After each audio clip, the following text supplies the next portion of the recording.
As you probably know, especially, I think this is especially true in the high school world, but I could be wrong.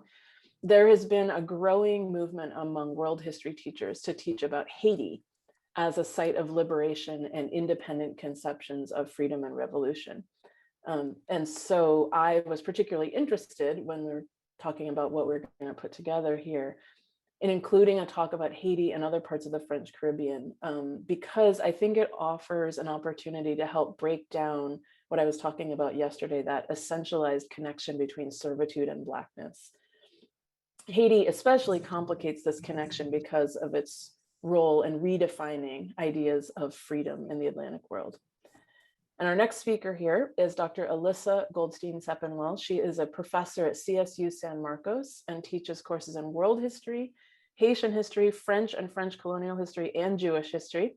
She's written a number of books on the history of the French Caribbean and Haiti in particular. Her newest book, which just came out and I saw the unboxing of on Twitter, was called Slave Revolt on Screen, the Haitian Revolution in Film and Video Games. This is the moment where you need to hold up a picture of the book, Alyssa. I see it behind you actually on the shelf. There you go. I first encountered Professor Sepinwall on Twitter. Actually, she's one of a community of scholars who regularly engages with K-12 teachers on that platform, which I think is an extremely helpful practice. If you're not a Twitter user and you're not interested in using Twitter for obvious reasons, I would say this might be one argument in its favor. You might be surprised to learn how much genuine and helpful exchange of knowledge takes place there between educators. So I'm very much looking forward to her talk, which is called Remembering Slave Revolt and Resistance in Haiti. So welcome, Dr. Sepinwall. Thank you so much, Shane. Good morning, everyone. It's nice. I see some colleagues from Twitter, some folks that I'm meeting for the first time. I also have some former students here who are now community college instructors. So it's great to be here with you this morning. So I'm a specialist in the French and Haitian Revolution. I have a PowerPoint. I'm going to go back and forth between showing it and then talking to you. So let me go there now. So I'm going to be talking today, and let me just slide this down in case you see it, about coerced labor in the French colonial system, remembering slave revolt and resistance in Haiti. And so what I'm going to do, give me just a moment. Let's see, I'm on this screen. Come on, slideshow. I don't know why it's sticking. Sorry about that. Give me a moment. There we go. There you go. Okay, I'm going to introduce the Haitian Revolution and why you should teach about it, which you may already be doing, but perhaps differently, and slave resistance more generally. I'm going to discuss old paradigms and how we can move away from them. Is my ruler blocking the bottom of your screen, or is it only visible on my page? It's only visible on your page. We're Super, only seeing I shared correctly then. Okay, I'm going to introduce my new book, which talks about how coerced labor in Haiti is remembered and how it can help you use film and or video games in class to accomplish your learning objectives, which is the point of all of this. And then I have some text resources that you can use in class on resistance by enslaved people. Before I begin, you've already been meeting, but I'm meeting you for the first time. So I want to start with a welcome question. And this is something that I've been doing in my Zoom classes, and it comes out of pedagogy on online instruction that notes that the more connected students feel to their instructor and to their classmates, the more invested they feel in class and the more they want to learn the material. So this is just a very basic question in the chat. First, where are you joining us from? And how many of you learned about the Haitian Revolution when you yourself was in school? Shane did, that's great. Tony did, Tony was my student. Okay, we have some others. It's certainly not something that I was ever taught about when I was in school. And how many of you teach about it now in your courses? Okay, so we have many more hands going up, right? So this is something that we were not taught about, but that now we're teaching in our courses. And it's strange because it's certainly harder to teach about something that we never learned about ourselves, and that in American universities, there were often not even specialists to teach about at that time. So why is this? Well, first, for a long time, the French, who were the colonizers in Haiti, they ignored their own history of slavery. And many French people don't even realize that Haiti was ever a part of France. French President Jacques Chirac even claimed in 2000 that Haiti, which the French ruled for almost 300 years, he claimed it had never been a French colony. So that tells you something about the way the French remember slavery. And now I'm going to go back to my PowerPoint. And in the US too, the Haitian Revolution was often ignored in curriculum, which is something that I've written about too. This topic has become newly current as some of my older work on France was cited recently in the New Yorker. It was a 15-year-old article that was suddenly current. But again, in the US, Haiti was often ignored, and textbooks often leave something to be desired, as I'll talk about in a moment. So the general absence of the Haitian Revolution or distortions of it helps me to talk to students about what Michel Rolfe-Trouillot in Silencing the Past called the difference between historicity 1 and historicity 2. Historicity 1 is what happened, and historicity 2 is what is said to have happened, what we say about it, which of course is a super important historical concept. That's the difference between history and memory. So again, talking about the way the Haitian Revolution is represented in historicity 2 compared to historicity 1 is super important. So many of us are now teaching about the Haitian Revolution, and that is important. Haitians had the first successful uprising of enslaved Africans in the New World. And that is a topic that we should be teaching, even if it was not something that was taught to us. Again, we do want to get closer to historicity 1. But too often, if we aren't specialists in this area, we follow the lead of our textbooks. And textbooks often use a paradigm that suggests that the Haitian Revolution happened in 1791 because of the French Revolution in 1789. This idea that slaves overheard what was happening, and they decided they wanted liberty too. So even when Haiti is acknowledged as an important Atlantic revolution, it's generally presented not as autonomous, but as having been prompted by French revolutionary ideology. And my article is from 2013, which is why some of these citations are old. But I challenge you to go look at your current textbooks and see if they've gotten any better or not. So here are just some samples. World History by Cengage suggested that enslaved people rebelled in Haiti because they were, quote, inspired by the ideals of the revolution occurring in France. Ways of the World stated that it was, quote, the ideas and example of the French Revolution, end quote, that sparked the Haitian Revolution. And Pearson's The World, A Brief History, maintained that French ideals of, quote, the rights of man provided Haitian slaves with a basic ideology of liberation. So aside from some exceptions, such as Worlds Together, Worlds Apart, and The Earth and Its Peoples, most textbooks frame the Haitian Revolution in a similar way. And you'll see this in a lot of world history textbooks where writers were not trained themselves in the Haitian Revolution, but they're trying to connect events, right? That's what we want to do in world history. And I know it's tempting to try to connect things in this way because we don't want our world history surveys to be one damn thing after another, not connected at all. Like the Billy Joel song, We Didn't Start the Fire, right? Where if you had a verse, American Revolution, French Revolution, Haitian Revolution, War of 1812, Bolivar. You'll excuse my singing, right? But that, you don't want things to just be a series of events. You want to see connections. And of course, there are reasons why the Haitian Revolution happened so soon after the French Revolution, right? The proximity, 2 years, is not coincidental. But the problem with the paradigm of the French Revolution feeding ideas to the Haitian Revolution is that it suggests that enslaved people only thought of an uprising, they only thought of their freedom when they were awakened by French ideas that told them they should be free. So what I call Me Free 2 narratives after this picture made in Paris, depicting freed enslaved people, and they're saying, which is not quite grammatical, me free too. What I call me free too narratives imply that enslaved people in Saint-Domingue would not have imagined revolting until they overheard talk from white Frenchmen about liberty, equality, and fraternity. This mode of thought, I argue, overlooks the history of slave resistance before the French Revolution, before 1789 on the island.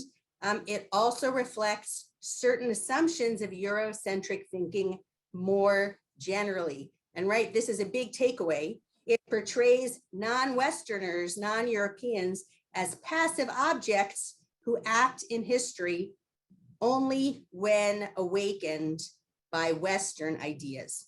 And again, this is part of older paradigms of world history that presented this narrative that the West creates ideas and then spreads them to other parts of the world, which borrow and copy them, and then they have revolutions.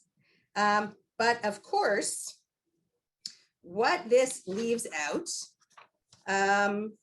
is, and this I have to say is often because this history was written by whites, is that of course enslaved people were human beings and slavery was horrifying to them as they were living it.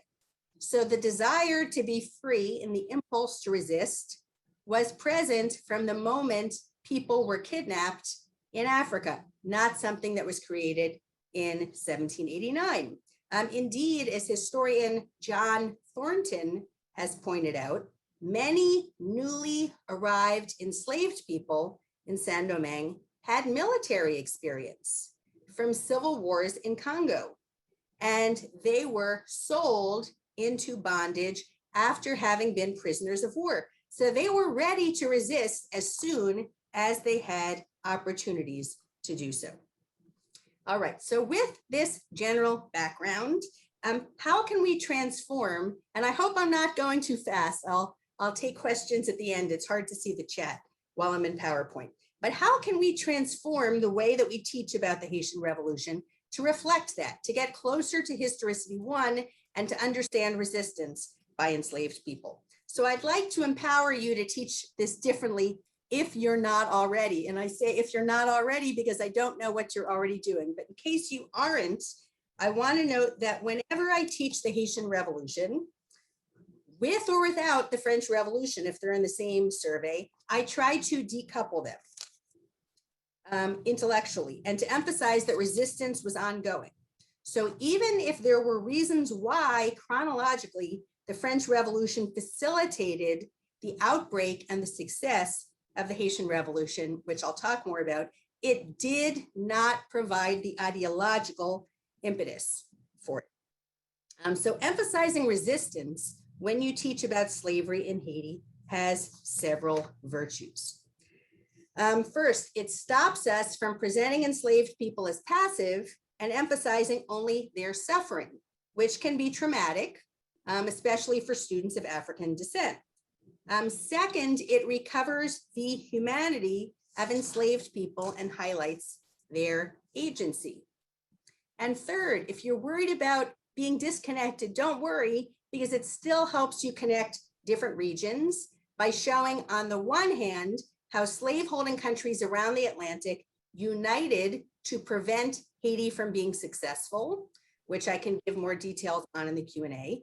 And on the other hand, how around the Atlantic world, enslaved people were inspired by Haiti and tried to have their own revolts for freedom, even if they were not all successful. So next, I want to give you a short overview of the revolution. I'll talk about how film helps me teach the revolution and present some findings and clips. I'll offer some classroom ready resources, and then I will take questions from you. So what I'm going to do is I'm just going to read you a short overview about the Haitian Revolution, because some of you may have a lot of background from teaching and others do not. And after I do this, then I'll tell you more about how I teach it. All right. The Haitian Revolution from 1791 to 1804, long forgotten outside of Haiti, was one of the major events of modern world history. taking place in what was then a French colony called Saint-Domingue. The revolution was the first uprising of enslaved Africans in the New World to succeed in creating an independent state. This revolution sent shockwaves throughout the Atlantic world. For enslavers in the US, Europe, and Latin America, the revolution conjured up a terrifying alternate universe in which whites could lose their property and their lives. For enslaved peoples, in contrast, the Haitian Revolution served as a beacon of hope. The Haitian Revolution helped birth modern egalitarian ideals. Some say, again, much more than the American or French revolutions. It took place in the western part of Hispaniola, which the French had seized in the 17th century and called Saint-Domingue. Saint-Domingue became the New World's richest colony. However, that prosperity came at a price. The colony's wealth depended on the labor of kidnapped Africans transported across the Atlantic to work on plantations. Saint-Domingue's enslavers were among the most brutal in the Americas. By forcing enslaved people to do back-breaking labor, they gained enormous profits, and Saint-Domingue was the Atlantic world's largest producer of coffee and sugar. As Carolyn Fick has noted, slave resistance took diverse forms in the colony, from marronage, meaning running away, to suicide. Since the chances of armed rebellion were slight and attempts at open resistance were met with unspeakable brutality. Francois Macandal, a Vodou priest accused of leading a conspiracy to poison slave owners, was burned at the stake in Cap Français in northern Haiti in 1758, and others suspected of planning revolt or even knowing someone who might run away were subject to other inhumane tortures. Okay, now the French Revolution enters the scene. The French Revolution of 1789 changed the situation in Saint-Domingue. It is not that enslaved people needed the French to teach them about liberté, égalité, and fraternité to know that slavery was brutal and that they wanted it to end. But France's revolution presented a window of opportunity for enslaved people as they saw for the first time that armed resistance might succeed. As conflict broke out between whites who supported the monarchy and whites who supported the French Revolution, and free people of color contested the Jim Crow style discrimination they had faced, enslaved people chose this moment to launch their freedom struggle. The revolution began in northern Haiti in August 1791 and soon spread to the rest of Saint-Domingue. After the French killed the revolution's initial leader, named Boukman, other Haitians continued the revolution. Ultimately, a formerly enslaved man named Toussaint Louverture, who I just showed you and will again, he assumed control on the revolution. He strategically leveraged the rivalry between different European powers over the course of the 1790s as they fought each other in the French Revolutionary Wars and for control of the Caribbean. He fought for Spain before the French agreed to abolish slavery in 1794, and he switched only afterwards to the French army, in which he was named a general. Toussaint envisioned that Saint-Domingue would remain part of France, free and French. But when Napoleon took power after 1799, former enslavers lobbied him to reinstate slavery in the colony. Napoleon felt threatened by this Black French general, who he saw as a rival. After Napoleon sent an expedition to Saint-Domingue in 1802 to remove Toussaint from power and reimpose slavery, the former slaves of Saint-Domingue fought back. The French kidnapped Louverture and sent him to prison in France, where he died in 1803. But Haitians continued their struggle against Napoleon's armies after Toussaint's death. On January 1st, 1804, under Toussaint's successor, Jean-Jacques Dessalines, Haitian independence was declared. France, however, refused to recognize the country's independence, and other major powers, including the United States, followed suit. In 1825, France agreed to recognize Haiti, but only in exchange for an indemnity. Oh, you froze for me. I wonder if it's my. First, the young nation did not have sufficient funds, and the interest on this debt remained a crushing obligation for Haiti into the 20th century. Alyssa, you froze for a second there. Can you All go right. back and read from where you said an indemnity? Absolutely. Thank you very much. The message that my internet connection was unstable, for an indemnity of 150 million francs. But the young nation, and you might not have heard, what was this supposedly for? The enslaver said, oh, they stole our property. Their property was us, Haitians, and lands.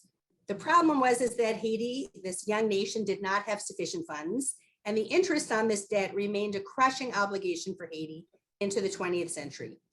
Meanwhile, the US refused to recognize Haiti until 1862. So this is more than 50 years after independence.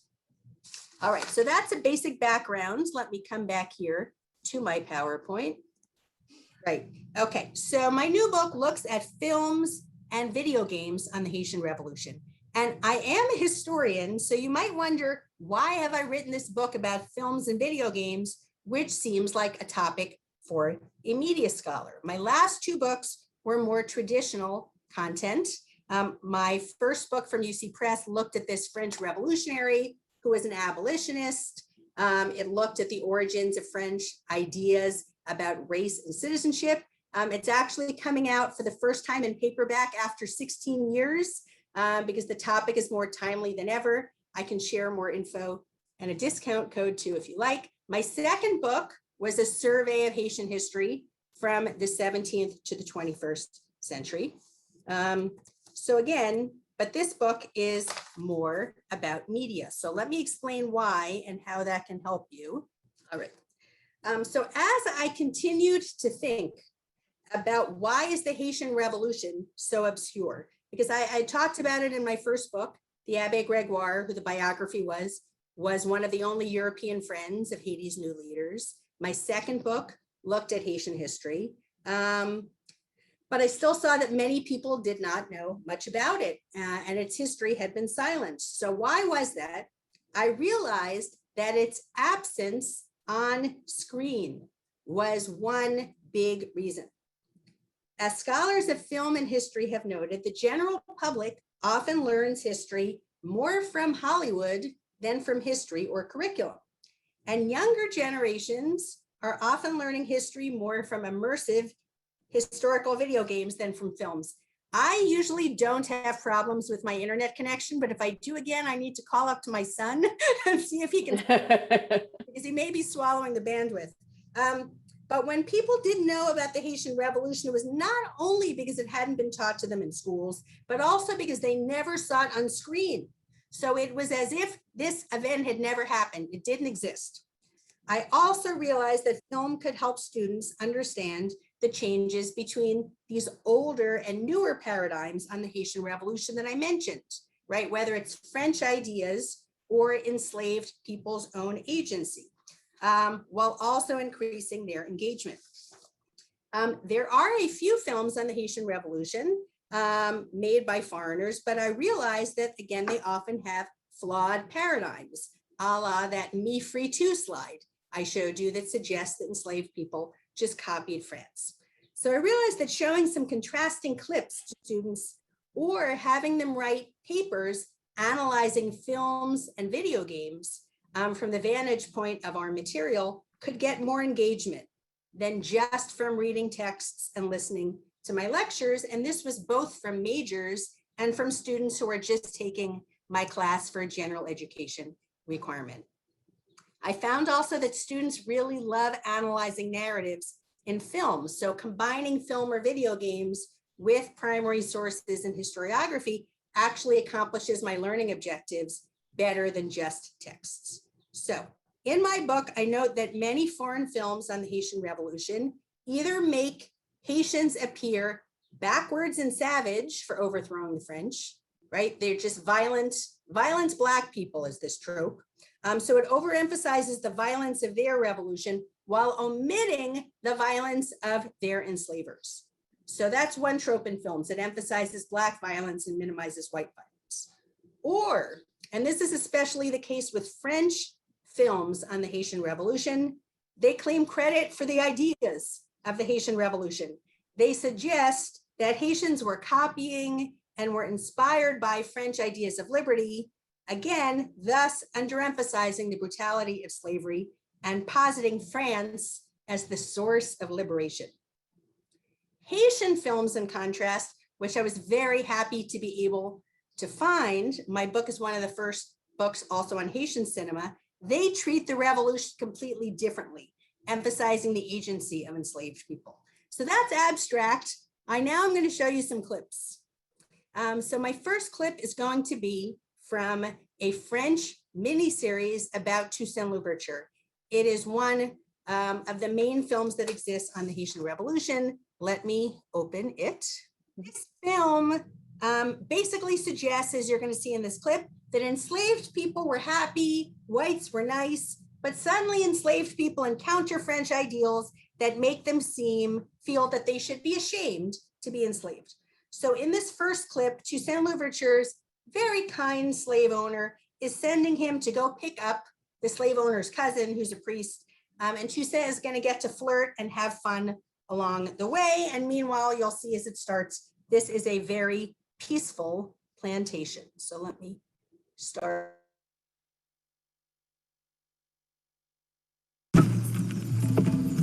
Comment vais-je le reconnaître, votre cousin? À sa robe. Right. So in that clip, right, you saw him going to the market, flirting, joking with this woman about her melons. Now I'm going to just go forward a moment. Next, the priest has arrived, and you'll see him chatting with his cousin, the enslaver. And he seems to be a reformer, and he has an idea of something that they can do with Toussaint. All right, so I'll just come back and look at you again. The clip is revealing because it puts forward this shocking idea. And were you able to see the subtitles at the bottom of that screen on the last part? Yeah, enough of them. I thought that I was happy, but then I realized I was just a slave like the others. So this puts forth this idea that Haitians were happy with their condition, and then suddenly a nice white person teaches him to read, and then suddenly he learns from French books that slavery is not okay. So this leaves out, of course, that it was discouraged or even forbidden for enslaved people to learn to read or write in different parts of the Atlantic on the principle that enslaved people could then see contradictions in laws. And I'll tell you that even, there's a long story behind this film, but even so, some French people were very upset. They thought this film made white people look racist. And it's ridiculous. I want to contrast this with the Haitian perspective. So I'm going to give you Professor Baina Bello, who's a professor in Haiti. And rather than this idea that whites gave them the idea that slavery is wrong, you'll see her perspective on resistance. Well, actually, Haiti's revolution did not begin in 1791. It began the day the first white person went to Africa and began to kidnap people in Africa. They did not just sit down and let themselves be taken away. They fought. They fought all the way to the boat. They fought on the boat. They killed themselves throughout the trip. They killed themselves as they get off the boat or killed whoever was tying them up. So the fight began the day the aggression, the kidnapping, the slave mentality began to capture people. Now, and the fight went throughout, everywhere. It's not just Haiti. That's another false idea that Haiti did a revolution. But Jamaica fought a lot more than we did. Cuba has much more revolts than we did. But Haiti, the difference, Haiti succeeded. And that is what makes the difference. So you see a very different perspective there, right, on the roots of the Haitian Revolution. Has nothing to do with 1789 intellectually, that resistance had been started. So those are some clips from films. Now, historians, I'm going to show you a video game clip next. Historians normally look down on video games, but I found that Assassin's Creed Freedom Cry by Ubisoft, which is a multi-million selling game, actually emphasizes resistance and shows how enslavers were evil much better than most foreign films. Because it's had millions of players again in the US, and it's part of one of the most popular historical game series, it's something that engages. So I am going to start with a clip that is going to show the game's protagonist, a formerly enslaved man named Adewale, washing up on the coast of Saint-Domingue. And you'll see how this game depicts slavery there and how it compares to the Toussaint Louverture film.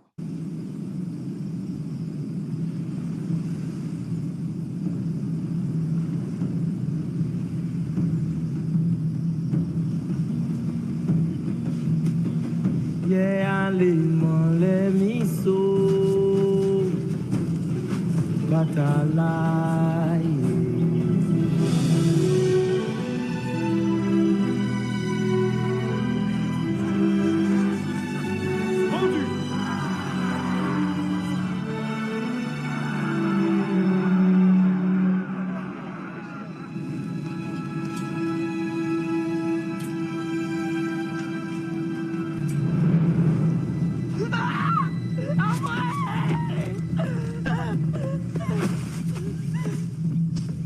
Sale truie! Non! Ça te coûtera une oreille! Bah, John.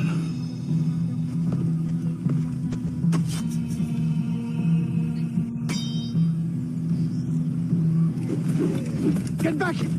Merci!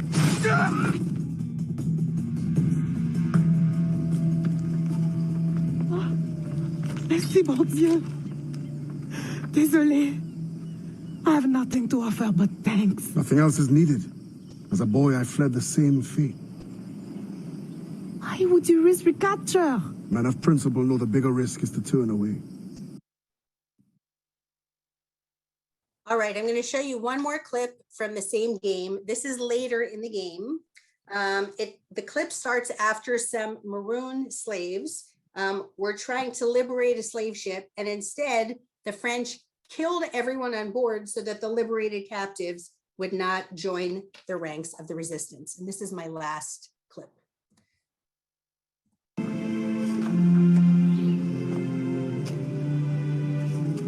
Gouverneur de Fayette. I thought I understood his indifference.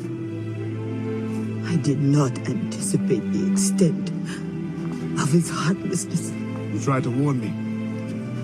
We are all guilty. The governor will pay with his own life. My creed demands that I see to it. C'est la main. C'est raté. Revenge is cold comfort. Once the fire is gone, another tyrant will take his place. His death must give this generation of warriors hope. They must not abandon the goal of independence. And the death of these souls? Some barely knew life. We will always mourn them. All right, so I have to say as a historian that in some ways this scene is completely ridiculous. Maroons stayed far from the coast to avoid recapture, so they would not have been near the coast trying to liberate others. But having said that, I think you still get a much better sense of who the French were and what the slave system was like in this video game than in the Toussaint Louverture film, which, as I said, is one of the only accessible films on the Haitian Revolution. So all of this provides perspectives that you could incorporate in classes in emphasizing the need to recognize that resistance was ongoing. So, right, so if you leave here today, I hope that is the one thing that you take with you. If you're teaching the French and the Haitian revolutions together, is it that the French people gave enslaved people the idea that they wanted to be free? Hopefully not, right? It gave them this opportunity. So what I'm going to do next, and I think I'm running out of time, so I think I might just show these to you. And this is part of your take-home packet. But I've brought some extra resources, and I'll just tell you what they are, things that I think work really well in the classroom. The first is an excerpt by a scholar named Carolyn Fick about slave resistance from her book, The Making of Haiti, I have an Do you excerpt want me to, also in my. do you want me to put the second- link in the, do you want me to put the link in the chat? Sure, yes. And then I'll open it myself and just show those in a moment. Okay. And so you can either read it in her book, The Making of Haiti, the Saint-Domingue Revolution from Below, or in my book, Haitian History, New Perspectives, where I have it excerpted. And she really looks at the range of kinds of resistance that you had before 1789, when people didn't have access to arms and it was not the right opportunity to start a revolution. The second thing that I have is primary sources from David Gegis from his book, The Haitian Revolution, A Documentary History. And I've put just one document there that is primary sources by insurgent slaves. And then the third thing is from one of my favorite authors. I'm cheating because he's not from Haiti, he's from Martinique, but this is Creole Folktales by Patrick Chamoiseau. And what he's done, because archives often do not contain the perspectives of enslaved people, again, because enslavers banned them from learning to read or write, and they only preserved their own documents. There's still ways that we can read against the grain in archives to try to get enslaved people's perspectives. But what Chamoiseau has done is he's gone and talked to older people in Martinique to learn stories that they heard from others. And many of these stories are about slave resistance. So it's a really great book, and these stories are a lot of fun to use with students. But there are many different resources that you can use to stress the resistance by enslaved peoples and how it was ongoing, instead of to rely on these old narratives that suggest European ideas were liberating, which actually hides the violence of slavery and turns the French from brutal enslavers into genius liberators. And I have more ideas in my book on films and games that you might use. It's on sale right now. I can give you the code. But overall, again, I hope that these materials are good starting places to use in class to show the Haitian Revolution and slavery in general from the perspective of the enslaved, as part of resistance that started from the moment that people were put in the situation. So thank you very much, and I look forward to your questions and comments. Thank you so much.